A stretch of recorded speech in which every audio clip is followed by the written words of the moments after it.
Welcome to Mogobe Nuggets of Wisdom podcast. My name is Mompoloki Lerumo Mogobe. Our objective is to enthuse, inspire, energize, and empower entrepreneurs and entrepreneurs of all stripes here in BW and beyond. We do so by inviting these entrepreneurs into our makeshift studio. Sometimes we call them to the restaurant, sometimes we go to our studio, and we ask them to share their experiential knowledge, their experiences and their expertise, and we ask them as many questions as we can, aimed at empowering you also as a viewer.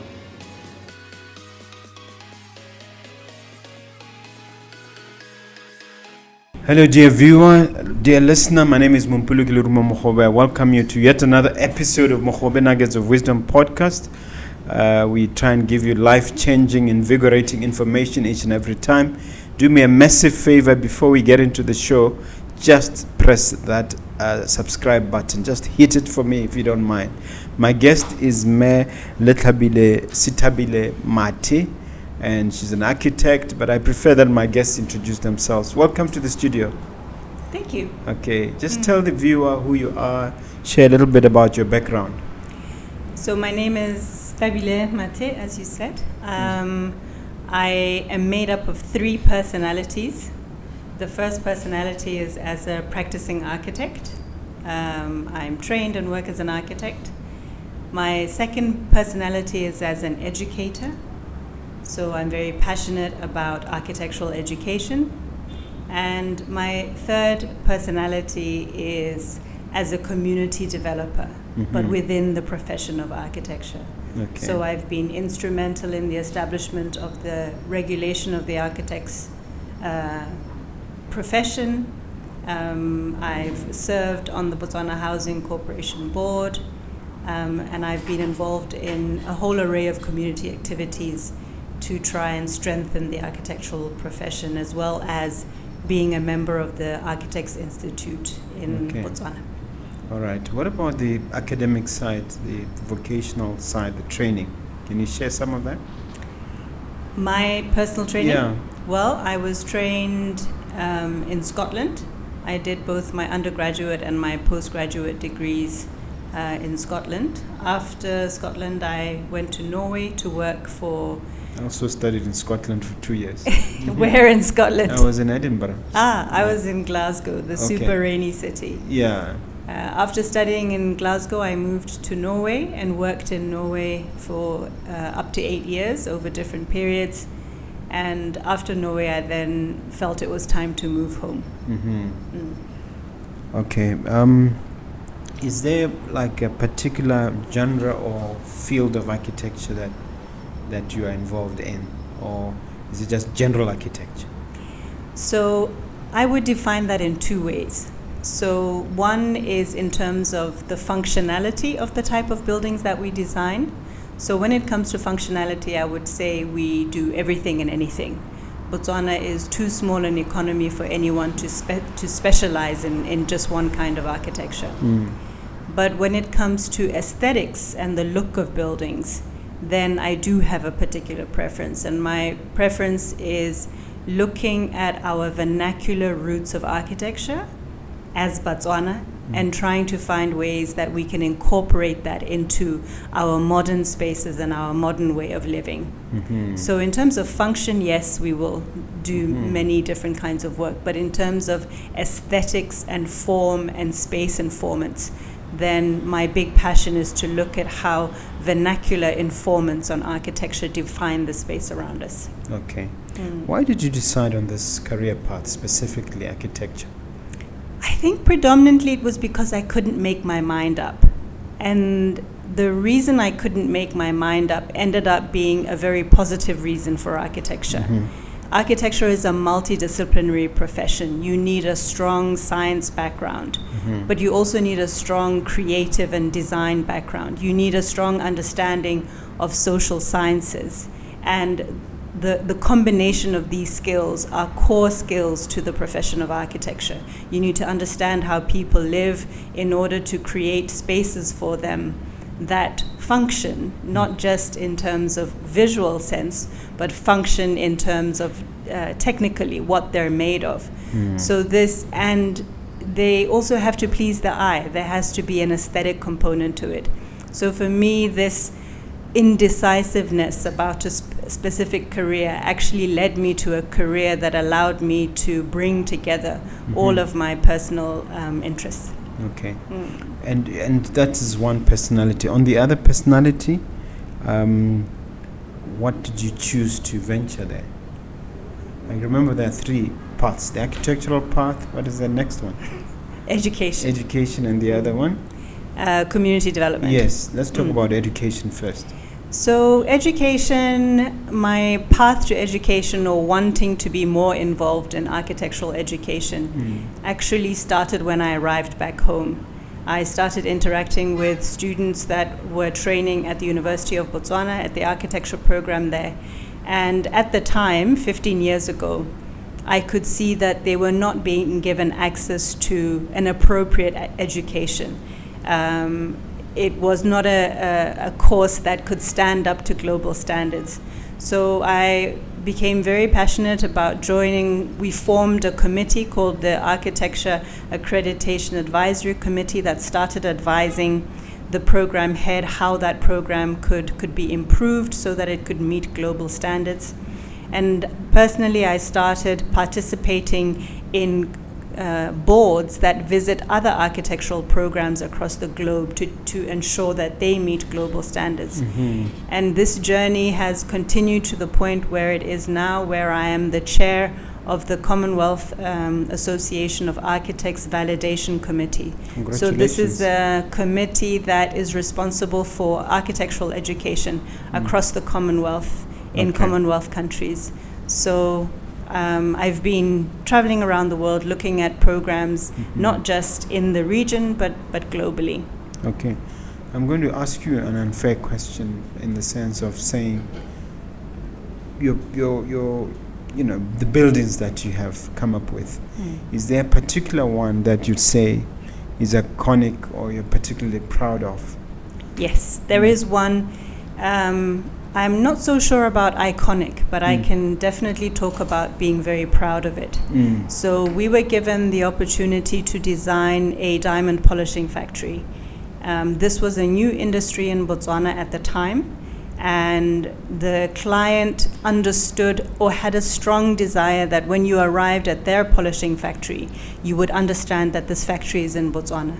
So for the first time we had a client who had a very strong desire to ensure that the look of their building, the functionality of their building, how their building is organized, spoke to fundamental design values of Setswana culture. So, and this building, perhaps not iconic, but it has been published in several international magazines as an example of how you can have very strong vernacular roots in your architecture, but you can also use modern materials. The Botswana diamond. It's the H&A Cutting Works building that's in the Diamond Hub by the airport. Okay, very nice building. I didn't know it was you. Yes. Okay. I think it's somewhat iconic. What's your definition of iconic?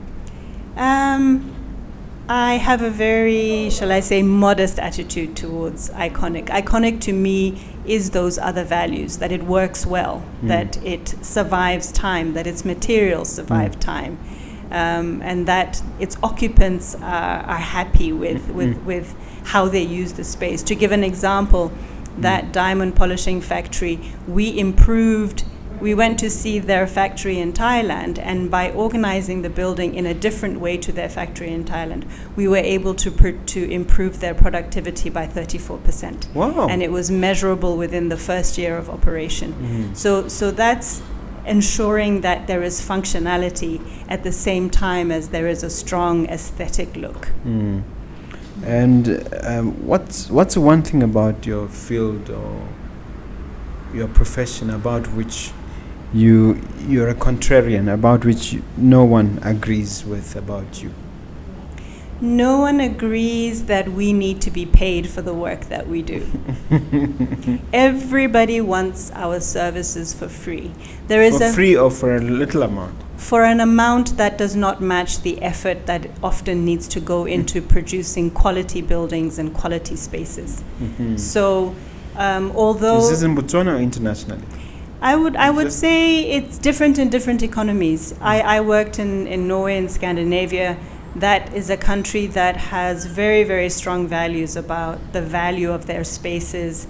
Their spaces are seen as long-term investments that house more than just space. So there is a strong culture of supporting design and innovation and thinking around aesthetics. In other parts of the world where people are more price-driven in their perception and have very little understanding for what quality of design is, then you find that in those environments, people believe, you pull a piece of paper out of a drawer and you do some scribbles, and surely I shouldn't be paying what you're asking me to pay for that. And that's often disappointing. Are you doing enough as architects to conscientize and educate the public in that regard? My view, no. I don't think we're doing enough. And having spent as much time as I have in public roles that sort of limit your ability to speak about some of these things, there is a part of me that's very relieved that I'm no longer chairing organizations that I have to represent what they think anymore. I now have You've relinquished some of your positions. Yes, some of the muzzlers have gone. So I'm able to talk more openly about some of these things. And one of the things that I think has happened in Botswana is this transition from, the wild, wild west of anybody and their dog calling themselves an architect to a regulated environment where we started defining what are the skills and qualifications you need to become an architect. And we now need to move into a phase where we are educating members of the public about the value of design. And the value of design can be a part of your 2 rooms go high, or your multi-story office building in a place like the CBD. Design is not limited to money, it's limited to the quality of the spaces that you produce. And I believe our country needs to move into a space where that innovation, that creativity around how we build needs to be a strong driving force in everything that we do. Okay. Are there any special challenges associated with being a female architect or a female entrepreneur that you want to discuss? I'll focus on being a female architect because, of course, the majority of my experience is from there. There absolutely is. I mean, the most apparent one is the fact that the decision makers in our society are dominated by men. And men often do not trust that as a woman you have the ability to build. In Botswana I find that a bit paradoxical because traditionally it was Botswana women who were responsible for the development, the curation and the maintenance of our living spaces. My company is called Moralo Designs. And it comes from the word horala. So the patterns that women used to make on the walls of houses. Moralo, yes. Moralo. So that's the origins of my company name, to say that as women we have always been involved in creating space around us. Why in a modern context do we suddenly believe that our women are unable to do that? It is the adoption Is this belief entrenched? Because I haven't detected it, but it is entrenched. 15% of Botswana's registered practicing architects are women. Yet when we are looking at how the percentage when we are training, that percentage is 50%. So what happened to the other 35? That is an interesting question. It's a very interesting question. Did they not branch to other areas? Often, architecture is a long education. It's like medicine, 7, 8 years, 9 years before you qualify fully, in the global requirements. For many women, by that, along the way, children happen, families happen. And I will tell you from my own experience that being a woman as a professional, wanting to have children, raise a family and be there for those children is extremely difficult. And there are many a times you wake up at night and go, is this worth not seeing my children? So that's one of the biggest challenges. Women face, sexual harassment, and they face, and in some instances, the violence that they face in their own homes, Yeah. being more qualified or earning more money than your partner. There are many of those issues that prevent women from wanting to strive to achieve what they ultimately could in a less conservative and less patriarchal society. And are things getting better? I mean, I read GBV stories all the time in newspapers. I don't think they are. I don't think they are.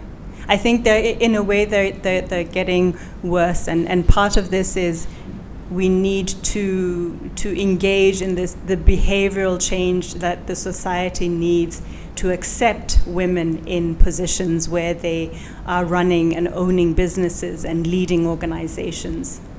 That it's actually, in my view, it's declining. In Botswana, in the 15 years that I've been here, that has been a declining trend, which in recent days is not getting any better. In this show, we normally try to talk more about solutions than problems.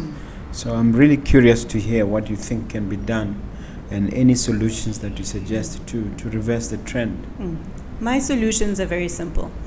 If we want to make sure that more women participate in business and have the opportunity to participate fairly, we have to legislate their presence.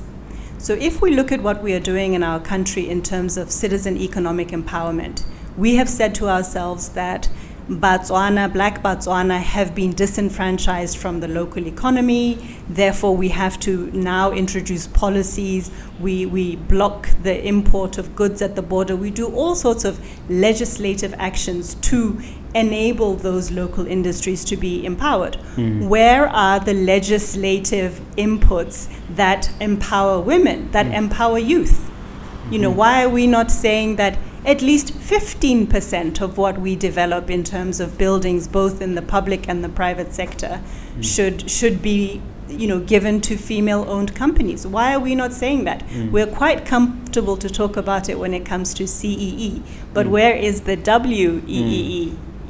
So for me, I did hear that on tendering, women do have certain advantages. There's a process. It is so simple. It is so minor. It has absolutely no impact. And I've felt that firsthand. It has absolutely no impact.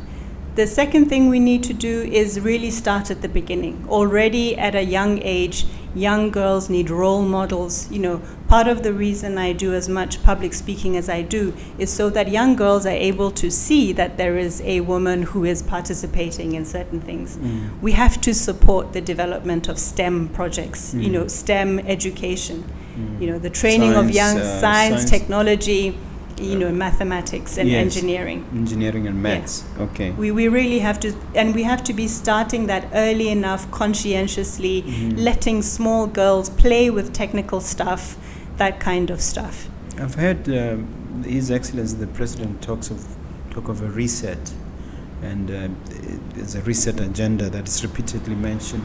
I think since around March this year, and I was hoping that is beginning to trickle down in terms of changing the mindset. What are your thoughts on that? It's lip service. It's lip service unless you have a dedicated budget. A dedicated budget in all departments that is meant to deal specifically with these issues. Then it's just lip service. Well, hasn't he also appointed an ombudsman of sorts in terms of a tsar, some kind of tsar in the office of the president, in Mr.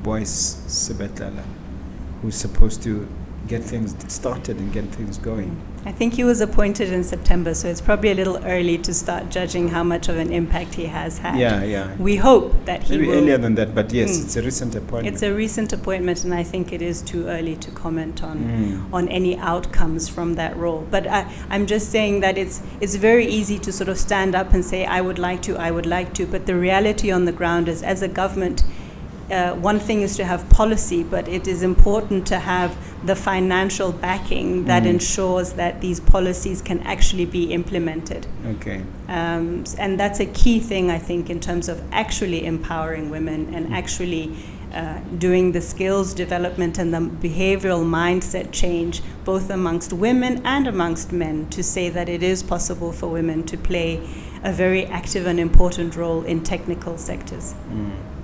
And really taking it a step further, you obviously, looking at your CV, looking at your website, you've been very, very active over many number of years.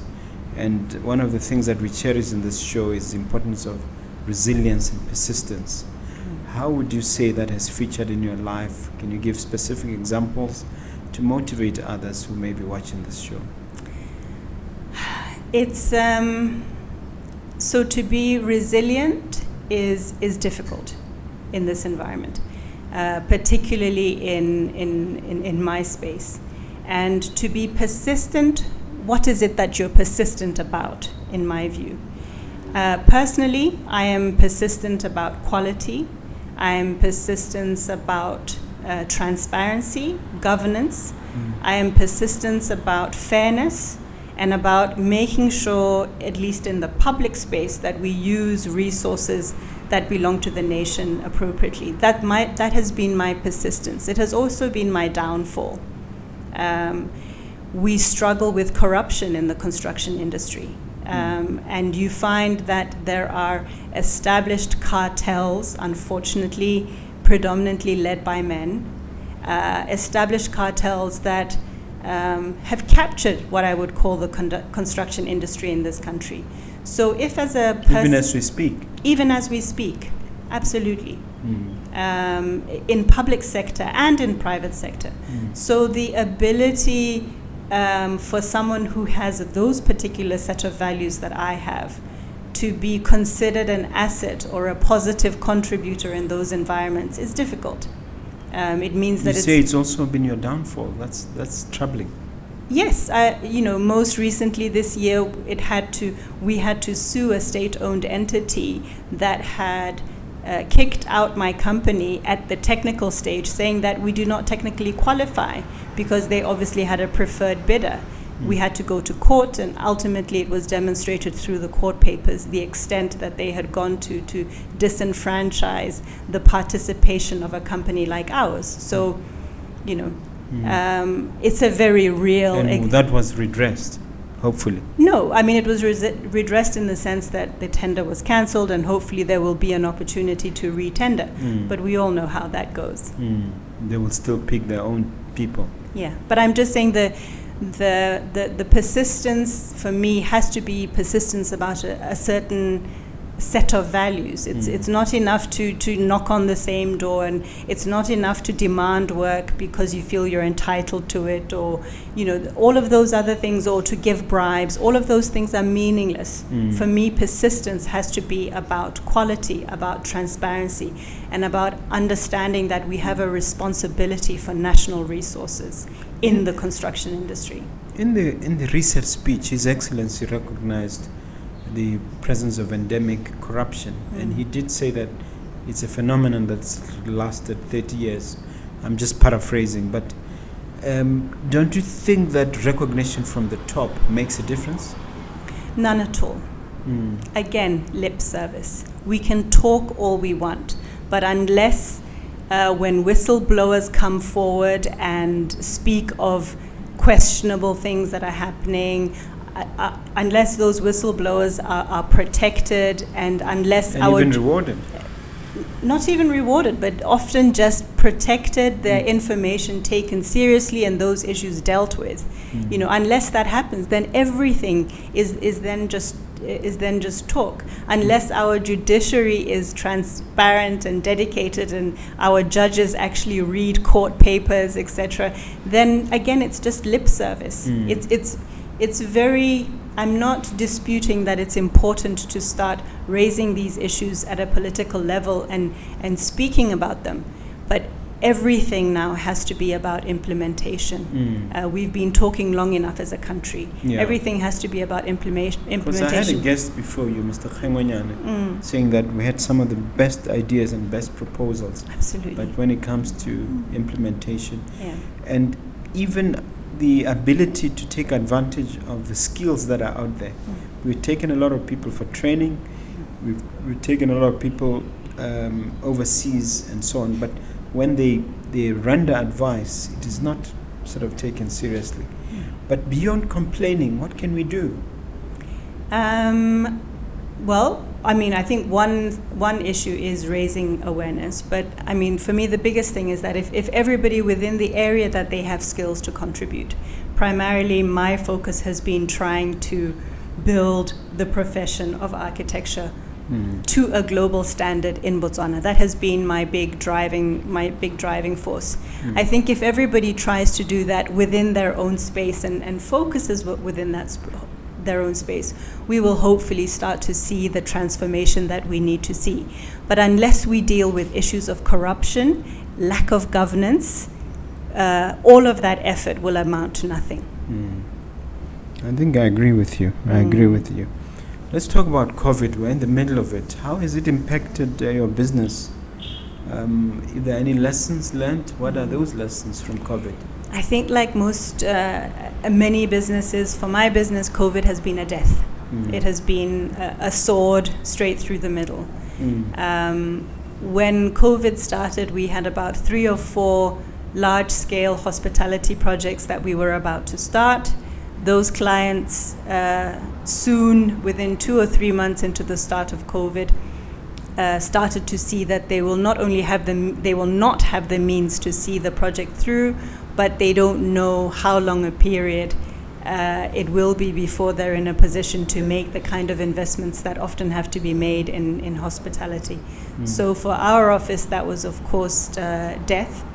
But the positive things for me that came out of COVID, not just for our practice, but for a country as a whole, is we have been forced to relook at space. We've been forced to relook at our homes. Are our homes suited to this hybrid working that we talk about?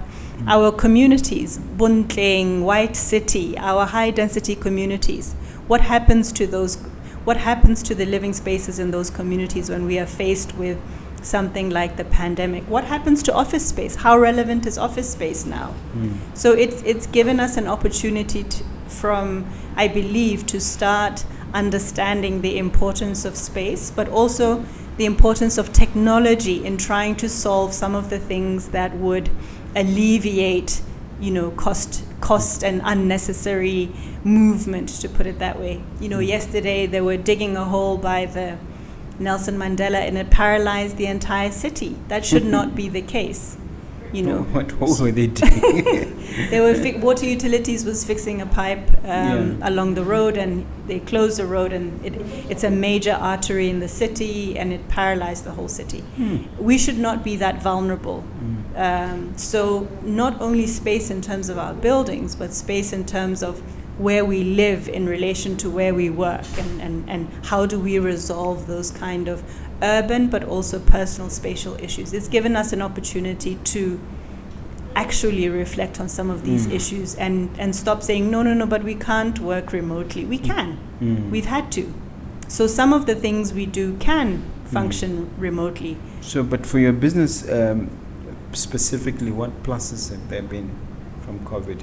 If some people even call it COVID dividend. Has there been any dividend?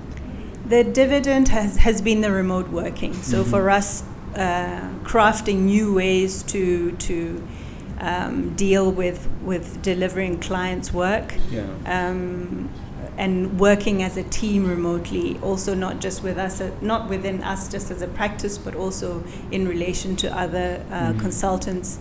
More of our consultants who we collaborate with have jumped onto the technology, virtual workrooms, Miro, different softwares that allows you to design, collectively on an interactive space. So that's been very positive. I happen to know you've done some work in Norway as well. Yes. Can you share some of your achievements in that part of the world?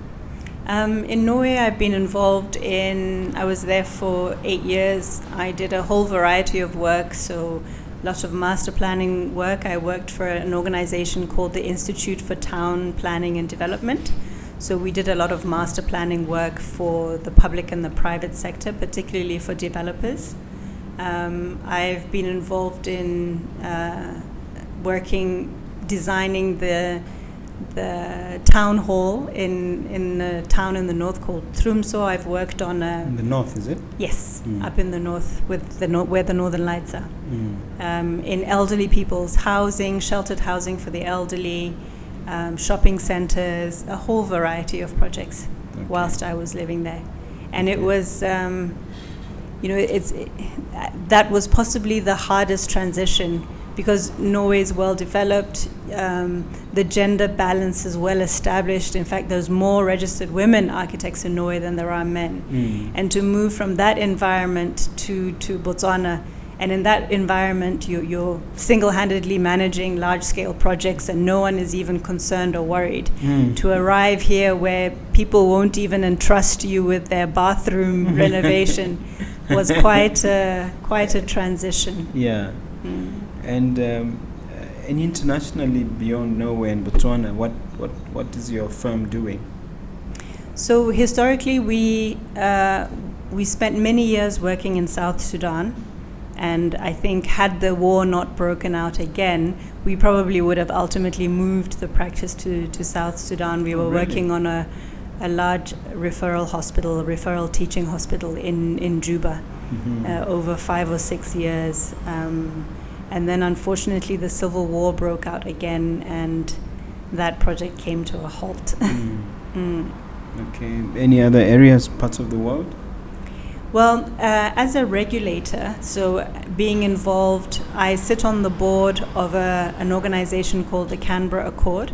And the Canberra Accord is the global organization for recognizing architectural training in countries that are not the Commonwealth.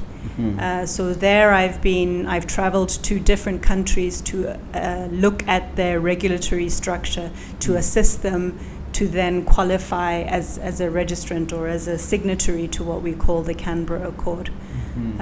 So a lot of my international work has also been focused around that skills contribution to other organizations getting themselves regulated up to meet global standards. Okay. One of the new developments, I think it's the new infrastructure in the law, has to do with a 2-year probation for architects. We in the law have only 1 year. My profession, as you might know, is legal. My original profession. Why 2 years? What is your take or opinion on this 2-year requirement? So it's interesting that you call it probation, and I think everyone feels like it's probation, like you've been in prison for 5 years and then they give you 2 years where you need to be on your best behavior before you... I think in the law we call it pupillage. Yes. So we call it practice. No, I was just making jest of the word probation. Because I think it speaks to the sentiment that, especially in Botswana, people feel. So we call it practice. It's important. You have a 5-year program. The first part of academic training, the first 3 years are focusing on general design principles, technology, etc. Then often you do a 2-year program. You then take a year's break. So you have to do 1 year of practice between your 3rd and your 4th year of training. Then in the 4th year, you do 2 years of academic training. And in those 2 years, you're focusing on learning the complexity of architecture. So you're upscaling the size of buildings that you're designing, the complexity of it. It is a progressional journey. You start off designing small spaces and you make your way up. Practice for 2 years means that there are certain things that you have to be given firsthand on site. You have to touch the bricks. You have to look down a trench. You have to feel a brick wall. You have to, you have to be on site. Practical work.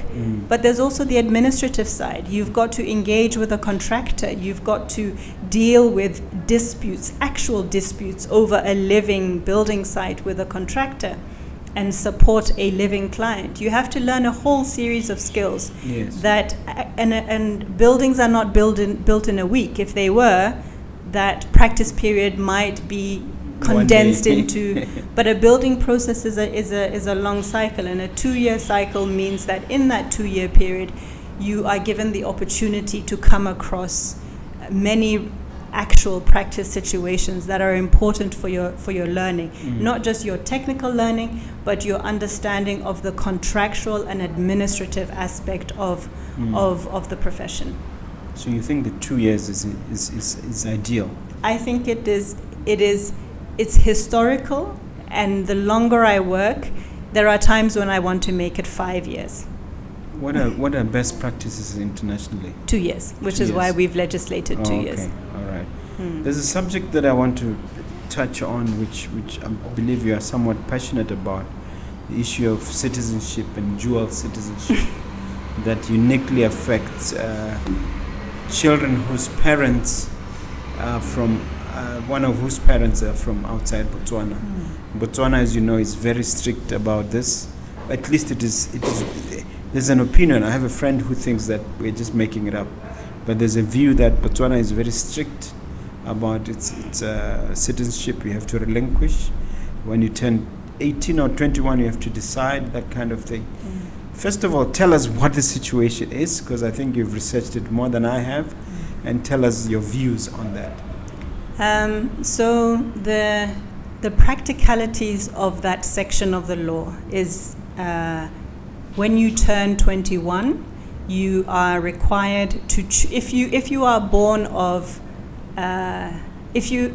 of two parents of different nationalities, or you are born in another place that gives you another nationality. It's not just about having parents of dual citizen or of dual nations. Yes. It's also, you could be a child of two Botswana parents who are born here, but you were born, let's say, in the United States, or you were born in South Africa, right? And being born in that place gives you the right to another citizenship. So there are many ways in which you, when you turn 21, are in a position where you hold more than one citizenship other than Botswana. The law requires you to choose one, and if you are choosing Botswana citizenship, you have to formally denounce the other citizenship. You have to denounce means relinquish. Or deny it. Deny it, relinquish, whatever words you want to use. But you want nothing to do with it. No, you want nothing to do with it. You are only taking the Botswana one. You are required to swear an allegiance of oath. To who? To Botswana. To the flag, or to the president, or to the nation? Who knows? The act is unclear, and the regulations are even less clear as to what that... But is there a particular oath written out that you have to... There isn't. Oh, they just make it up? Who knows? I am personally... Has it actually happened? No one, the people that I have spoken to didn't even know what that actually meant in terms of administrative terms. But does it mean lifting your hand like this and often and reading it does, but I'm not sure who you do that to or where it happens. Is it in a court of law, etc.? But the discriminating factor about this is that, for me, it's let's look at the timing of it. So before you go deeper, do you have to have stayed a certain number of years in Botswana to make that choice? What entitles you to the choice? The mere fact that one of your parents has donated, a sperm or an egg to you, that's enough. Yeah. So it's slightly more complex in the sense that if at the time of your birth you were entitled to Botswana citizenship, there's a whole other section of the law that tells you how you can qualify for Botswana citizenship. Only at the time of your birth, not at the time of choosing? No. Okay. And it can happen later as well. But let's say at the time of your birth, you can qualify for Botswana citizenship in many ways. Yeah. So if you qualify for Botswana citizenship, you keep it. But when you get to 21, if you have another citizenship, you need to give it up if you want to keep Botswana citizenship. My husband is Norwegian, and our children currently are under 21 and currently hold both citizenships. Our particular case is actually the least punitive. Our personal circumstances are actually the least punitive, if I'm to be completely fair. Should my children be forced to give up Botswana citizenship and end up in Norway, they will not starve. Should they be asked to give up Norwegian citizenship to be in Botswana, they will not starve. But this is an important issue that affects other people in our society far more punitively and far more distressingly.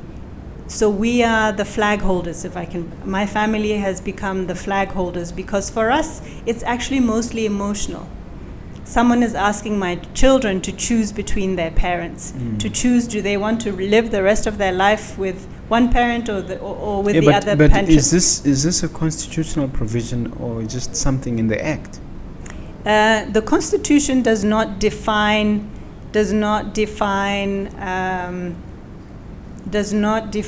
citizenship as a constitutional right. That's a problem. But it speaks of place of origin and it speaks of identity. But if I can just give you two quick examples of how the implementation of this actual law is punitive and painful. One of the people who has written a letter of support for the case is a young girl Which case? We have taken the step to sue the Botswana government for dual citizenship. Okay. So in this case, we have received many letters of support from people who have also been affected in one way or another by this particular law. Let me talk about two of the most harrowing examples. One is a young person whose mother is South African or was South African. The mother passed away, has no contact with their family in South Africa, is left in Botswana grew up with their Motswana father and the Motswana side of the family. On their birth certificate, it's clear that they have a parent of another nationality. At 16, they get their Omang. When they turn 20, they're at their second year of UB. And they are now required to go through with this renunciation process if they're going to renew their Omang. This young person has no idea. When she goes to the South African Embassy has no idea who she is. She's never been registered in South Africa. She's never lived in South Africa. She has no, what are you renouncing that you actually never applied for or that you actually never had? So her studies stop, her government sponsorship stop, and it took 4 years of a legal battle with the immigration department before she was able to have her Omang reinstated. And of course, by that time, the period of support from the Ministry of Education has expired. And her scholarship is then a child who we have paid for in our public schools from day one, happily. We've even paid for the first 2 years of them. I don't know. This seems crazy. It's real. What are the politicians saying about this? It was interesting. There was a debate in Parliament when the ministry came to change the time of renunciation from 21 to 18, so to make it even more punitive. There was a big debate and there seemed to be a lot of political support for this. Did it happen? Was it reduced to 18? I don't know actually. We need to follow up whether that was it was quite recent. But let me just share the other very painful story. A child who is born at the time of her birth. She's born in Botswana. At the time of her birth, both her parents are Zimbabwean citizens, right? Both the parents die from HIV. The three others, by the time they born here. The child is born here. The parents naturalize as Botswana. So she is the only one who was born at a time when her parents were still Zimbabwean. Her three siblings, the parents were Botswana by that time. So they don't have any issues. She is born HIV positive. Again, when she turns 20, she needs to renew her Omang. And both her parents have passed away. She has no connection to any family in this other country. She's forced to renounce something that she does. The Zimbabwean embassy cannot help her because they have no record. So you can only record. renounce at the country where you're supposed to be a citizen? Yes. Or one of your parents? Yes. You have to come with a letter from that country. Country saying you've renounced. Yeah. So for 3 years, she's unable to get her ARVs for her illness. Because she's not a Motswana. And luckily, by the grace of God, she is supported by a charity that supports those who are unable to get state-funded ARVs in Botswana. But I'm just talking about how this very same law has emotional, practical, but also quite harrowing impacts. And if we just look at it from a brain drain point of view. Before you go there, wasn't the Unity DAO case supposed to sort out some of this? No. So the Unity DAO case gave the right to confer citizenship to Botswana women. Before that, it was only a Botswana man who could confer citizenship to his children. So it had limited utility, but don't you think it will require a similar constitutional challenge? What we are doing now is a constitutional challenge. I don't think Botswana understood the enormity of this problem. Yeah, no, it happens at a. So for me. But on the other hand, help me understand what's wrong with dual citizenship. If you are a citizenship of more than one country, like you can be a dual citizen in America and in England and in South Africa, what's wrong with having that in Botswana? In my view, I don't think that there is anything wrong with it. If anything, the number of stories that have come forward. If we look at our communities that are around the borders, Borolong, our border to Zimbabwe, our border to Namibia, our border to northern South Africa. In all of these communities, our borders are artificial. Yeah, there's a lot of intermarriage. Not even intermarriage, but when those borders were drawn, they were often drawn between a village where if your sister's house happened to be on one side, she woke up South African the next day. And we are allowing these artificial borders to define what is the African identity of our communities. And to me, that's just so unacceptable in this day and age. You say that there's also a brain drain element. Can you explain that? Well, let me say there's a cost element. Historically, you have people like me who were unable to find the course that they wanted to train in Botswana. So Botswana government spent a whole bunch of money training you abroad in many countries. We are training more people in Botswana than we can accommodate in our economy. We have an unemployment rate which is around 27%, and that's the official one. I'm sure the statistic is far worse. Where are we employing all of these young people in a struggling economy? And we say they must renounce their citizenship. And we are taking away an opportunity not only for them to go and function and work elsewhere, but an opportunity for them to maintain a connection to Botswana that would, amongst other things, improve. If we look at countries like Ethiopia and Kenya, where the contribution to GDP of inbound diaspora financial contributions, because people always have that bond to their country. We all do. There's thousands of people that live in Gaborone, but they're building their home Gochai. They are, if we live in another country, we still have that sentiment. We still want our home Gochai. So we are denying, because the minute, let's say my children denounce their Botswana citizenship, they suddenly give up all their rights to property here, for example. And we suddenly lose their ability to continue. But isn't it a fact that we also have specialists and doctors and God knows other professions overseas who cannot come back because of this requirement to relinquish? Absolutely, we do. We do, and we don't seem to understand that by forcing people to choose, you're breaking that bond to funny thing about this, a place in a community which they would want to contribute to financially, never mind socially. So the argument that they can come here for 90 days and do what they want is highly incorrect. We have an example, a personal example of where someone whose mother got sick, and after 3 months, she was told she had to leave the country because she couldn't stay here longer to look after her mother because she was no longer a citizen of Botswana. I mean, what is the benefit? She had exhausted her days. Yeah, she'd exhausted her 90 days. What is the community benefit of denying somebody like that? Yeah, when you say that, you raise the question of what the average Botswana thinks.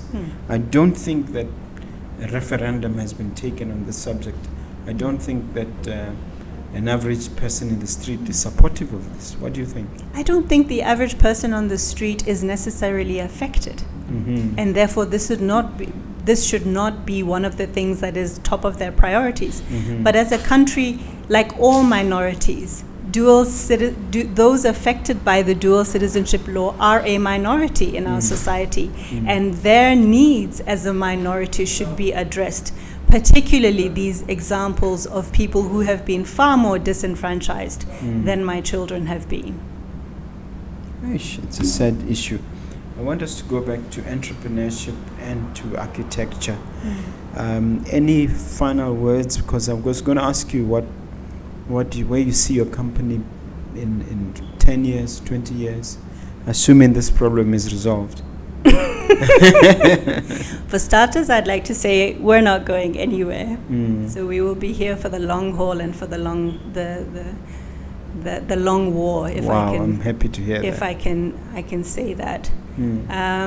Where do I see my company being? I hope that we have an opportunity to continue making an impact in spaces in Botswana. I hope we continue having the ability to train new and upcoming people. I'm always saying to my staff in the office that, my aspiration in the company is to be promoted to the tea lady. In 5-10 years, I don't want them to need me. I want them to have learned enough from me that they don't need me, that I can become the tea lady and they can run the office. For me, that's real skills development. And I'm passionate about it, yes, in education, but also within practice. I don't want to see myself running that company in 10 years. Then I've done something terribly wrong. In terms of actual empowerment of about succession planning as well. Succession planning, and also empowering young people to run, to have the power to feel that they can run a practice and deliver a project of any complexity. Okay, all right. What would be your last word on this citizenship issue as we conclude our time together? You're going to ask me a question and then we wrap up. My quick question is what do you think of the economic impact of dual citizenship? What's your view? What's your gut view on that? We're very good at benchmarking as a country, so I don't know why we're not benchmarking and following the leading democracies on this. And to the extent that we're now going the AFTA route, Africa Free Continental Trade Agreement, where we're saying we want a borderless Africa.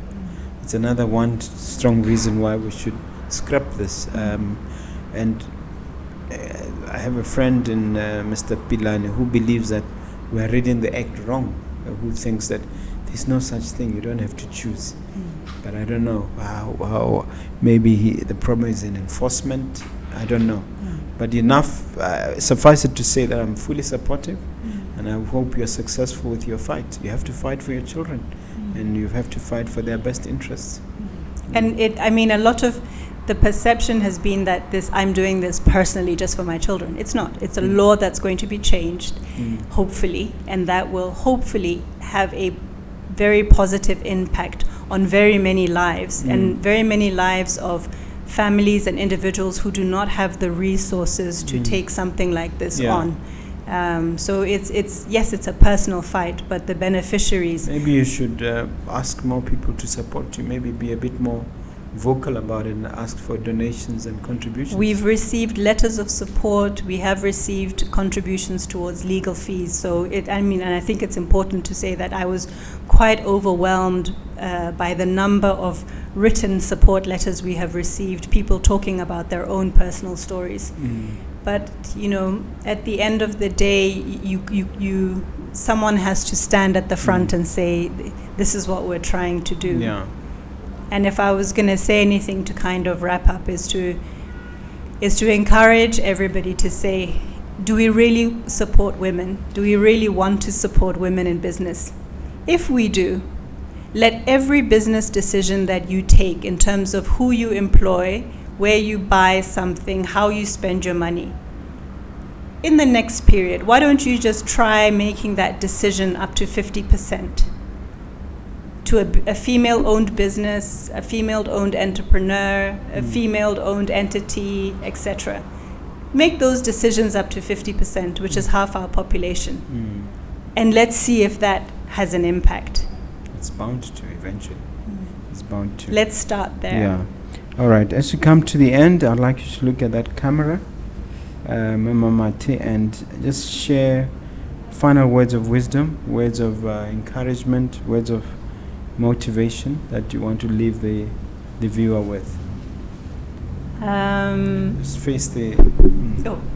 I think I would just want to say that it's important to be true to yourself, to be true to your values, to strive for quality, strive for excellence, and strive as much as you can to bring other people with you.